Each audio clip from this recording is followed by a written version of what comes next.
The chandelier light caught the edge of the china as I sat down, and something in me tightened. My mother-in-law's china only came out twice a year, Christmas and Thanksgiving. Yet here it was, gleaming in the middle of August, polished so bright it almost blinded me. That should have been my first warning. This wasn't just another Sunday dinner. I glanced across the table. My son, Damien, sat stiff in his chair, his fork lined up too carefully with his napkin, as though perfection could hide the unease written all over his face. He didn't say hello. He didn't smile. His silence was louder than any words. The room buzzed with forced laughter. Crystal glasses clinked as champagne was poured, bubbles rising like tiny secrets trying to escape. My hands wrapped around my water glass, grounding myself in the coolness of it, because something was coming. I could feel it. And then it happened. Sienna, my daughter-in-law, with her easy smile and her mother's sharp eyes, lifted her glass. Her tone was casual, as if she were suggesting a new recipe or planning a shopping trip. My mom and I have decided we'll move into your house, she announced. It just makes the most sense for everyone. So, prepare. One word. But it landed like a command, heavy and final, as if my home, my space, my life, was nothing more than a resource to be reassigned. Every pair of eyes turned toward me, waiting for my nod, waiting for the approval they thought would automatically come. My heart pounded in my chest. Damien dropped his gaze to the table. He didn't defend me. He didn't defend our home. He sat there, silent, as though the decision had already been made and my opinion didn't matter. Marjorie, my mother-in-law and Sienna's partner in every scheme, gave a tiny, satisfied nod, like a queen confirming that her orders had been carried out. The air felt thick. I sipped my water slowly, trying to steady myself, but the taste was sharper than usual, metallic against the glass. They thought I would smile. They thought I would play along. Instead, I sat in silence, letting the laughter resume around me. It sounded brittle, rehearsed, as though the entire announcement had been scripted in advance. My father-in-law raised his glass to toast, his cheerfulness too loud, too forced. Damien gave a weak smile, eyes still fixed downward. And Sienna? Sienna leaned back in her chair like a conqueror claiming her new kingdom. But my hand drifted toward my purse, toward the manila envelope I had carried with me all week. My secret. My shield. Because the truth was, I wasn't surprised. Not really. The signs had been there.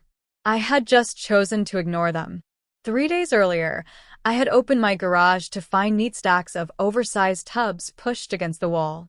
Tubs labeled in clear handwriting, Sienna's winter clothes. Sienna's books. When I asked her about them, she brushed me off with a text, just storage until I get more space. Don't worry, smiling face with smiling eyes. I wanted to believe her. I always wanted to believe her. But then there was the phone call. I'd been rinsing mugs at Marjorie's house after a church luncheon when I heard her voice float down the hallway. It's perfect timing. She told someone, her sister, I would later realize. Evelyn has that big house to herself. Settling in won't be an issue.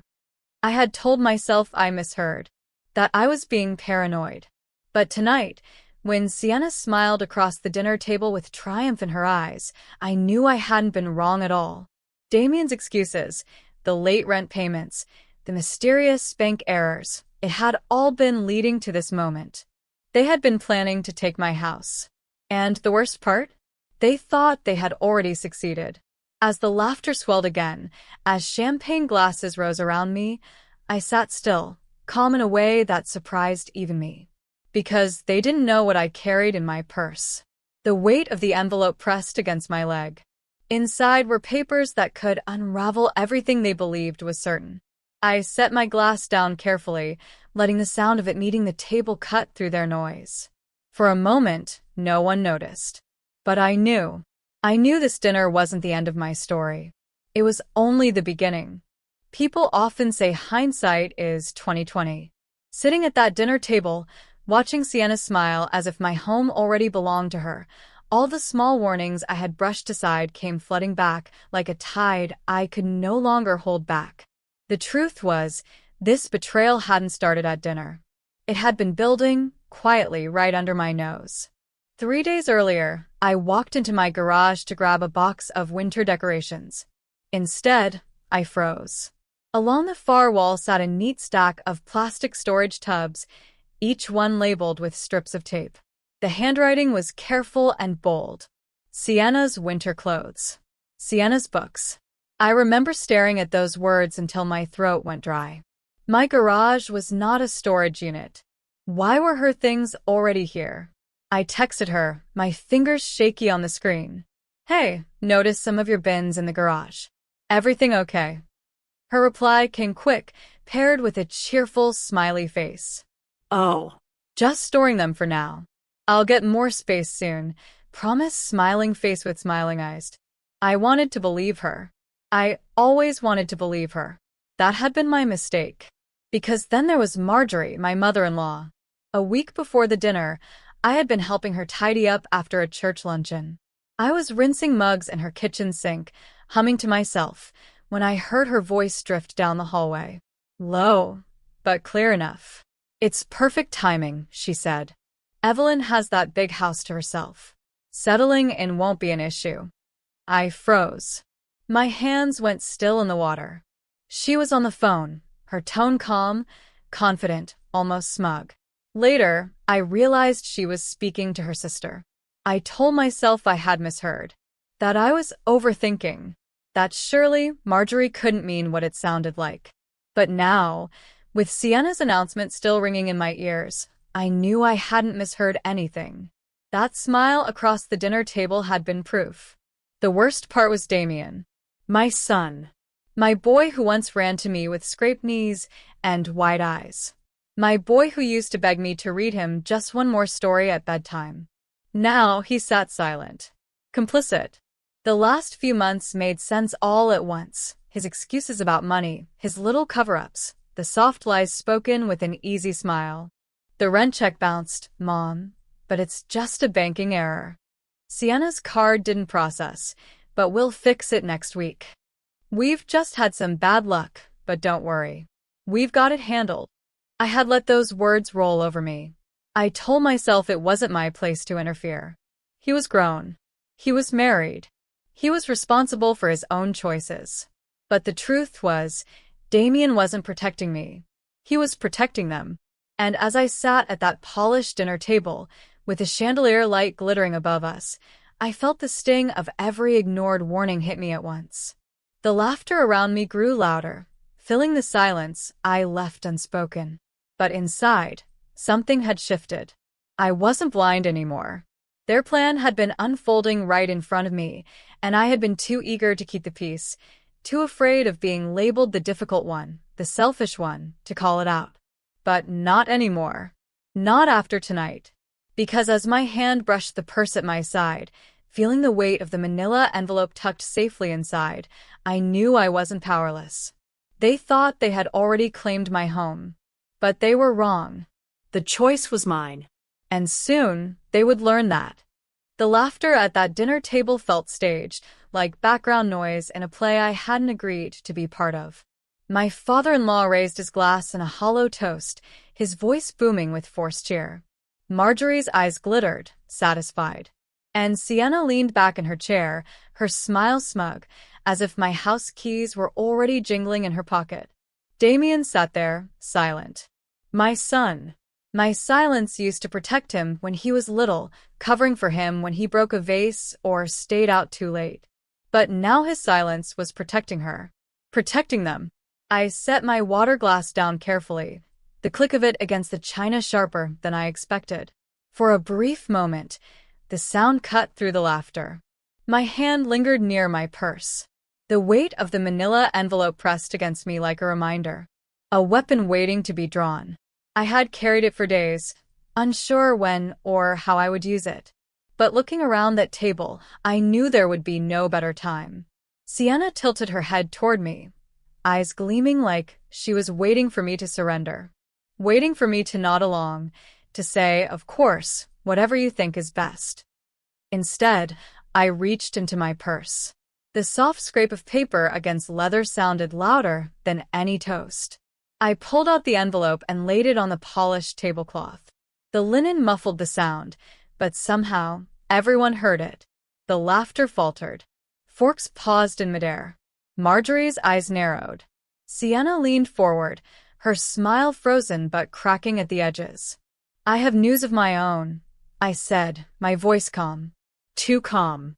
Sienna blinked, tilting her head as though expecting me to announce a vacation or a charity event. Marjorie's fingers twitched on the stem of her glass. Damien finally looked up, searching my face for answers he wasn't going to like. I slid the envelope closer to the center of the table.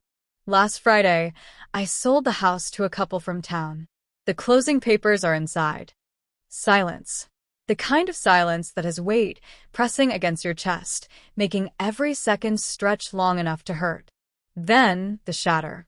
Sienna's champagne glass slipped from her hand, exploding against the hardwood floor. Golden liquid bled into the rug, spreading quickly.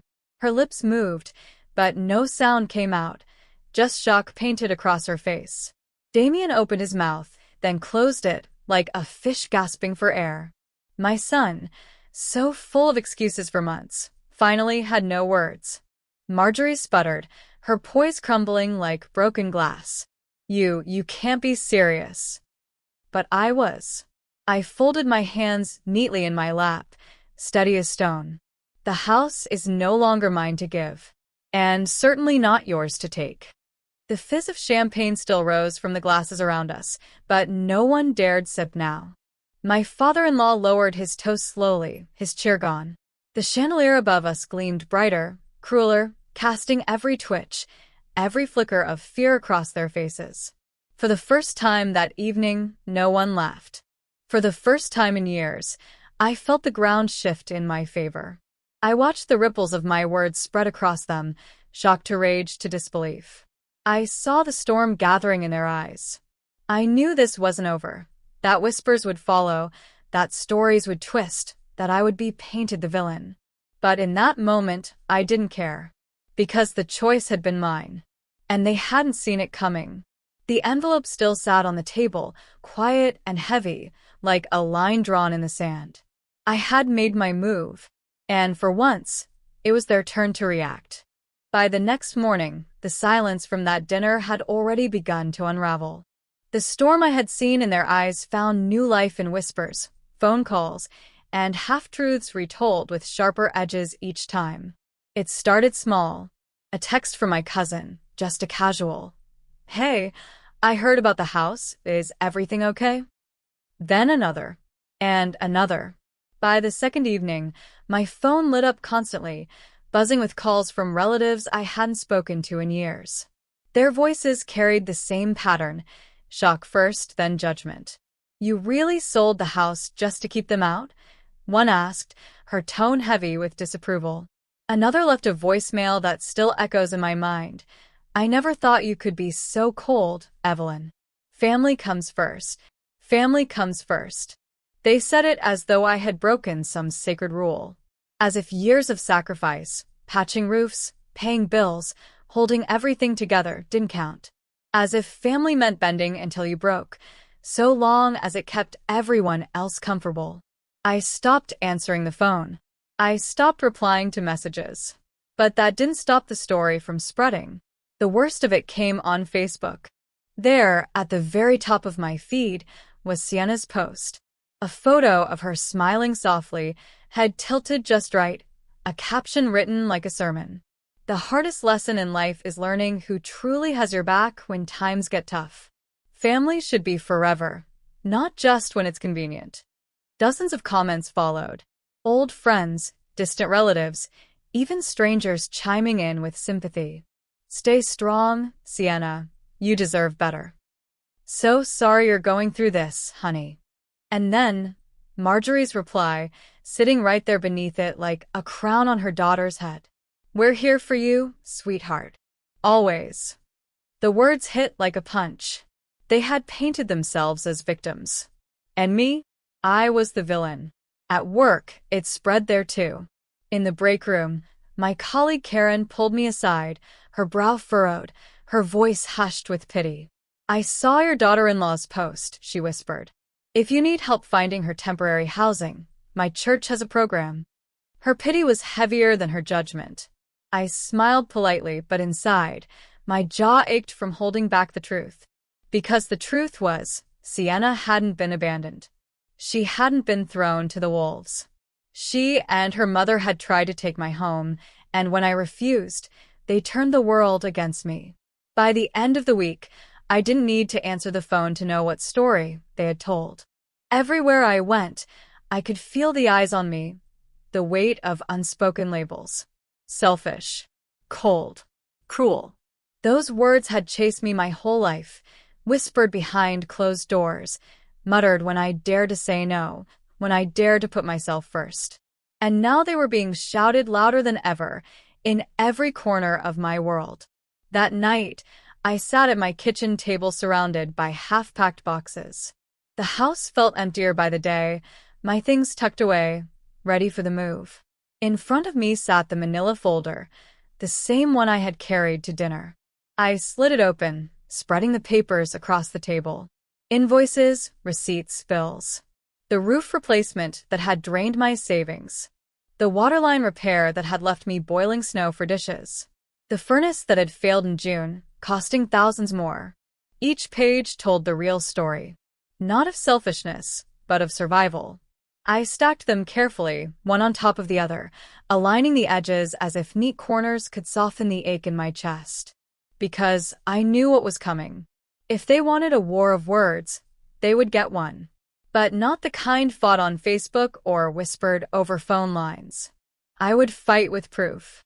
And the next time they tried to brand me as the villain, I would have the truth in my hands.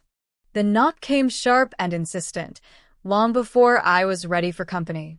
I considered ignoring it, hoping they would give up, but the pounding only grew louder, harder, until it rattled the glass in the front door.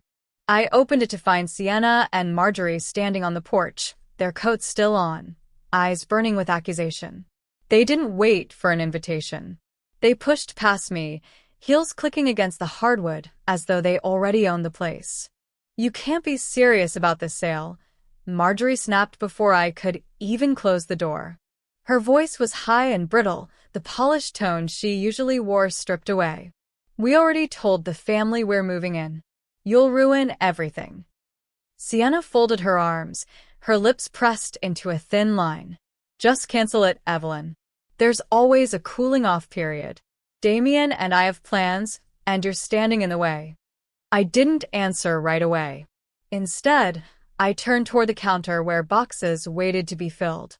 Slowly, methodically, I wrapped a dish in newspaper, the sound of crinkling paper filling the silence they hated.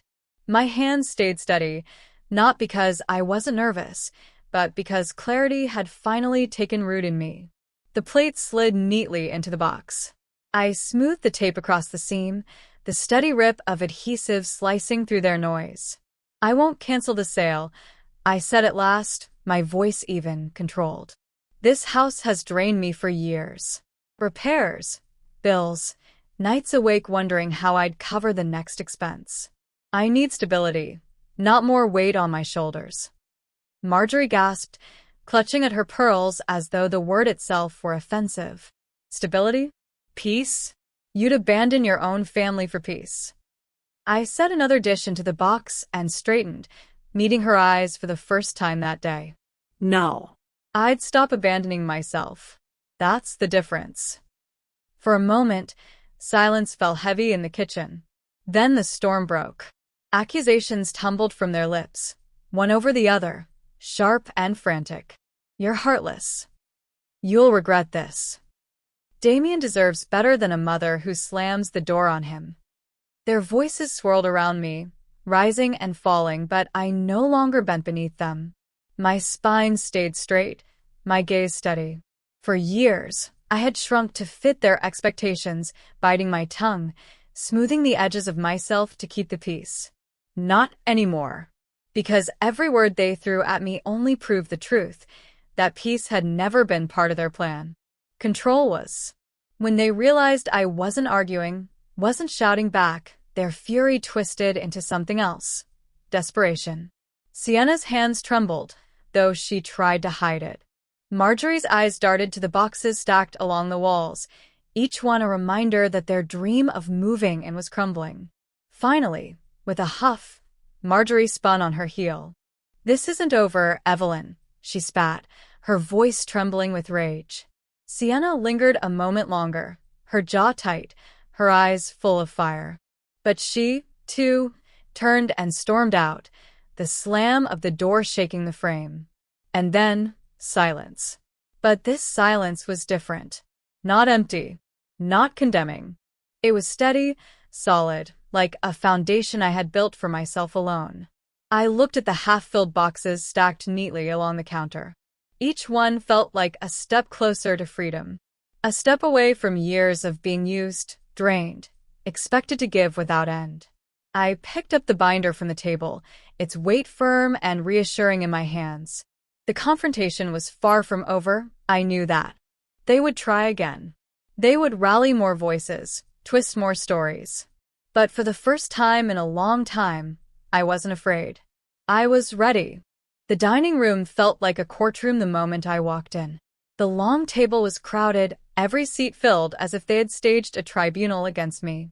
Damien sat stiffly near the center, Sienna by his side, Marjorie perched like a queen ready to pass judgment. My parents-in-law were there too, along with Uncle Robert and Aunt Leah, summoned as though their presence alone might tip the scales against me. But I hadn't come unprepared. Dorothy, my oldest friend, sat at my right, calm and steady. Beside her, Barbara, my advisor, carried a folder of her own. And under my arm, I carried the binder I had built night after night, page by page, proof stacked into armor. The questions began before I'd even taken off my coat. "Evelyn," my mother-in-law said, her voice honeyed with false pity.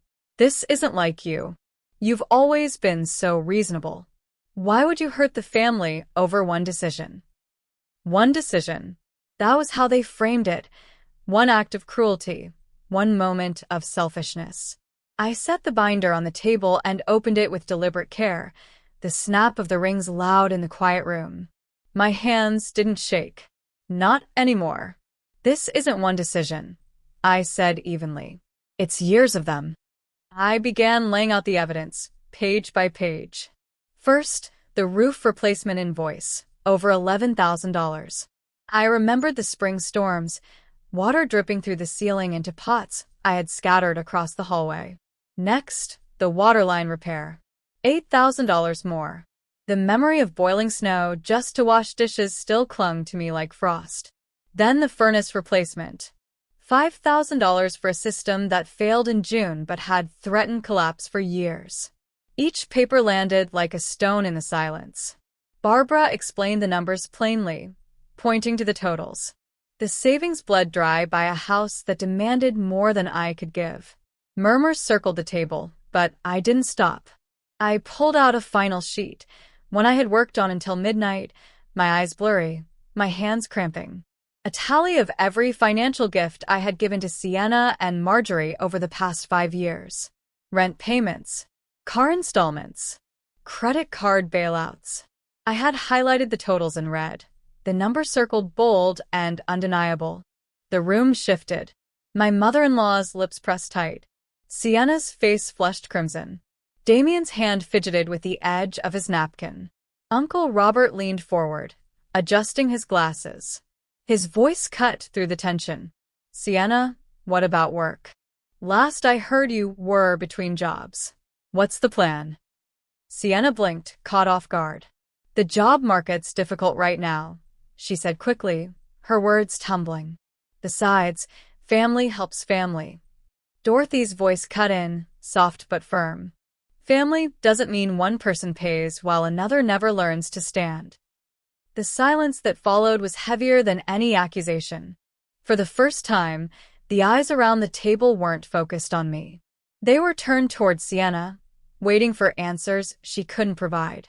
I closed the binder with a decisive snap and rested my hands on its cover. The tide had turned. But I knew Sienna wouldn't let it end quietly. She shoved her chair back, the scrape loud against the floor. Of course, Evelyn's the golden one, she spat, her voice cracking with rage. She's always had the perfect house, the perfect life, the perfect image. And I'm painted as the burden. That's the story you all like, isn't it? Her fingers shook as she pointed at me. You think selling this house proves you're strong? All it proves is you're spiteful. You'd rather see me fail than admit you've always had it easier. No one rushed to comfort her. Damien stared at the table. My mother-in-law's hands twisted in her lap. Uncle Robert only shook his head, his disappointment directed not at me, but at her. When silence swallowed her outburst, Sienna shoved her chair so hard it nearly toppled. I don't have to sit here and be humiliated, she snapped, storming toward the door. Marjorie rose quickly, her cheeks red with shame as she rushed after her daughter. The front door slammed shut, leaving the rest of us in a silence that felt different. Not condemning. Not pitying. It was space. Space I had never been given before. I gathered the papers back into the binder, my hands steady. For years I had carried the names, selfish, cold, difficult, like weights on my back. Now, no one dared speak them aloud. And in that silence, I realized something. For the first time in a long time, I wasn't the one on trial. The house felt different after that night. Quieter, steadier, as though the walls themselves had absorbed the shift in power. For years, I had walked into rooms bracing myself for Marjorie's criticism, for Sienna's smug remarks, for Damien's silence. But after the confrontation at the dining table, the balance had cracked. Still, the storm wasn't finished. They came again the following week, this time softer, rehearsed smiles replacing the fury from before. My in-laws sat side by side on the couch, Damien behind them, his expression torn between guilt and loyalty. Sienna perched on the arm of the chair, arms crossed, her eyes darting anywhere but at me. My mother-in-law spoke first, her tone syrupy sweet. Evelyn, no one is asking you to let Sienna and I move in now. We understand that was premature. Her words tasted like ashes. But perhaps you could help her get her own place.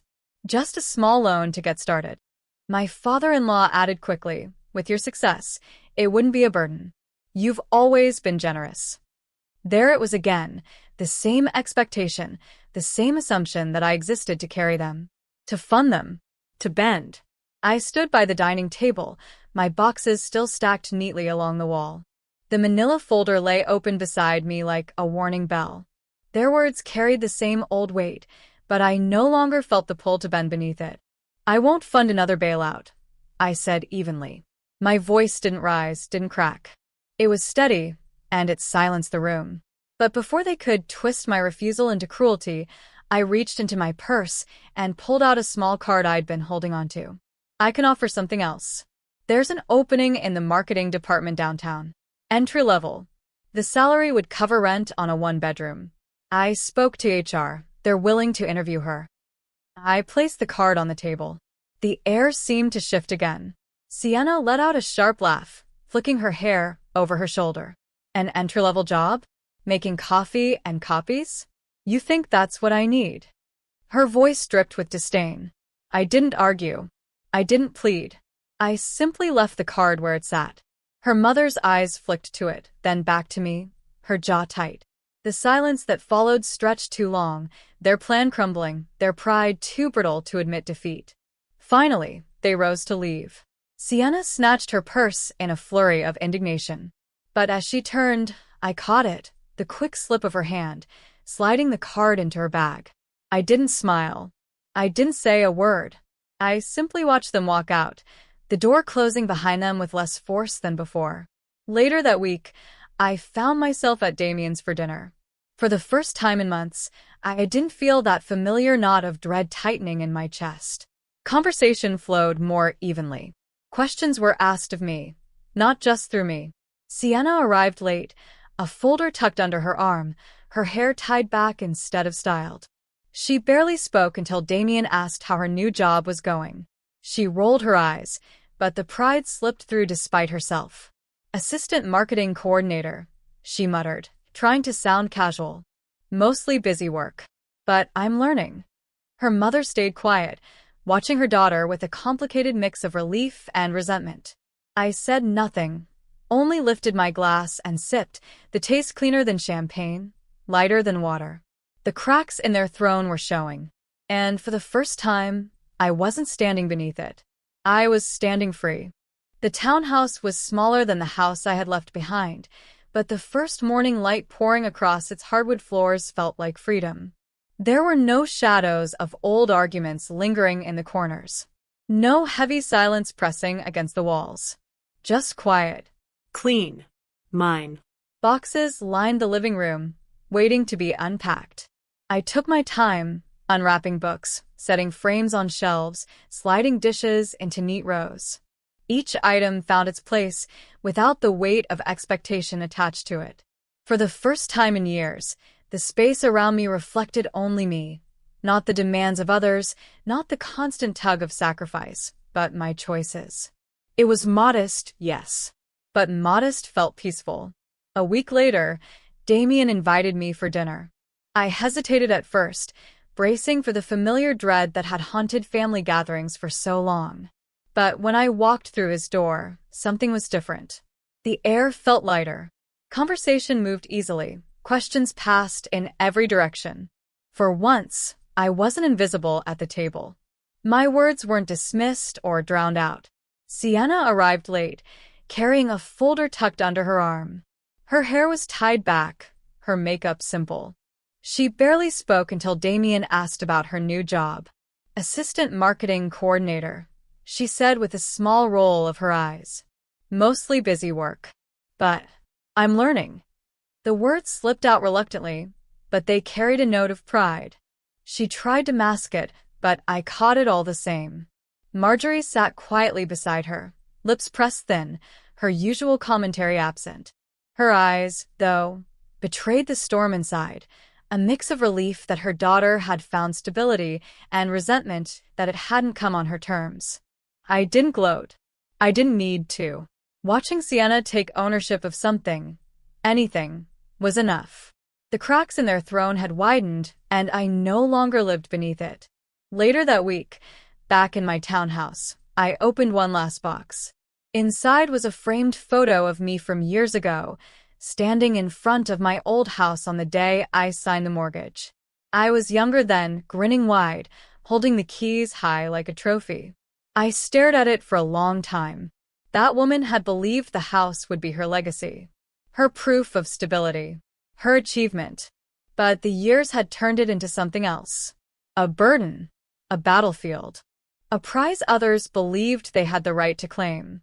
Now, as I placed the photo on a shelf in my new living room, I didn't see loss. I saw survival, endurance, renewal. The house I had sold was not the end of me. It was the weight I had finally set down. That night, I sat by the window, sipping tea as the evening light painted the walls gold. Outside, children laughed on the sidewalk, their voices bright against the fading day. Inside, the silence wasn't heavy anymore. It was steady.